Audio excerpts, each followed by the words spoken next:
তুই? আমি আর ওর ভরসায় গাড়ি কিনছিলাম, তাহলে তো আমার আমও যাবে না, সালাও যাবে না। এখন যদি হয়তো আমার গাড়ি না চালাই, তাহলে আমি ড্রাইভার কনে পাবা না, আর আমি এই কিস্তির টাকা কোনতে দিবা না এত টাকা? ভাই আপনার অত কিছু ভাবা লাগবে না, আপনি তো আমার উপর বিশ্বাস রাখতে পারেন, তা গাড়ি কেন আপনি আমারই দিয়েন। তোর উস্তাদ কলা তুই নতুন চালানো শিখেছিস? তোর স্মার্ট কার্ড কোনতে ভালো তুই? ওই উস্তাদের কথা কইছেন, উস্তাদ তো জানেন না বলে ওই কথাই কইছে। আমি তো আরো বহুত আগে লাইসেন্স করে ফেলাইছি।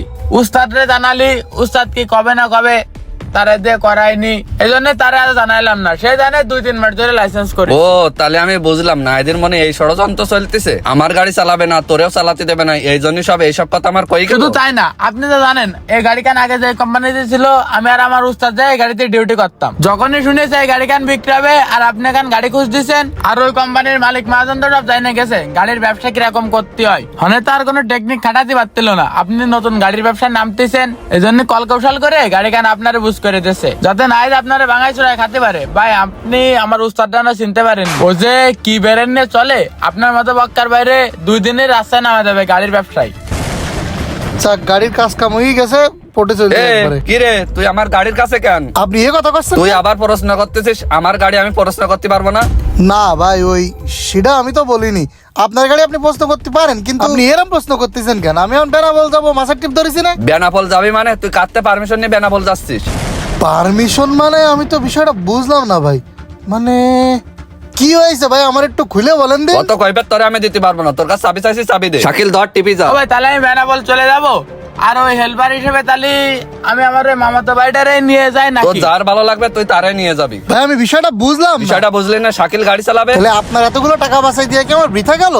ভাই বলেন কি বিষয় নিয়ে? ভাই আপনি তো ম্যানেজার, আমাকে রয়েছে গাড়ি 1114 এক্সপি, ওটি তো সেল দেবে শুনলাম। চাওয়া দামের তো 2 লাখ যদি কমে হয়, আমি একটা মহাজনের নিয়ে দেবো আর আমি চালাবো। ও ভাই গাড়ি তো আপনিই চালাচ্ছেন, তাহলে মহাজনের সাথে আপনি কথা বলেন। ভাই আমি বললি কিরাম একটা হয়ে যায় না? আপনি তো ম্যানেজার, আপনি বললি হবে না, আপনি একটু সুপারিশ করে এই 2 লাখ টাকা একটু কমাই দেন ভাই। আচ্ছা ঠিক আছে, আমার যতটুকু সম্ভব আমি ততটুকু করবানে। ভাই আমি গাড়ি কাম চালাবো এই আশা করে আগের মহাজনের তো 2 লাখ টাকা বাঁচাই দিলাম, আর আপনি এই করলেন। তোর সাথে তো আরো এর আর লাইন খরচ মরচ কম, তোর তো আরো লাইন খরচ বেশি, এই জন্য আর এসে আমরা 2 লাইন মাইন জানে আমার খরচ মরচ কম হবে না, এই জন্য গাড়ি চালাবে। মানে আমি বুঝে ওঠার আগে সব উল্টো পাল্টা হয়ে গেল। মোটর গাড়ির চাকরিটা এরকম, কিছু একটা বুঝে ওঠার আগে হাতেতে চাবিটা চলে যায়। আর যদি কোনো ভুল করে থাকি ক্ষমা করে দিয়েন। মোটর গাড়িতে এরকম পোল্টিবাজি চলে থাকে, পোল্টিবাজি না জানলি উপরে উঠা যায় না। জানোয়ার নাকের ফোঁটা নিয়ে আসছিল আমার সাথে হেল্পারি করতি, তোর এত কষ্ট করে কাজ শিখালো, আমার যেই থালে খালি সেই থালি ফুটো গেল।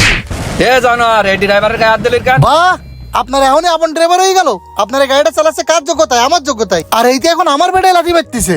যখন গাড়িটা কিনতে পারতিলেন না, 2 লাখ টাকা কমাই দিলাম আমি সুপারিশ করে, তার বিনিময়ে এই দিলেন না? হ্যাঁ ভালোই করেছেন, সমস্যা না। তবে নতুন ড্রাইভার তো দেখেন কি করে, লোভ কিন্তু ভালো না।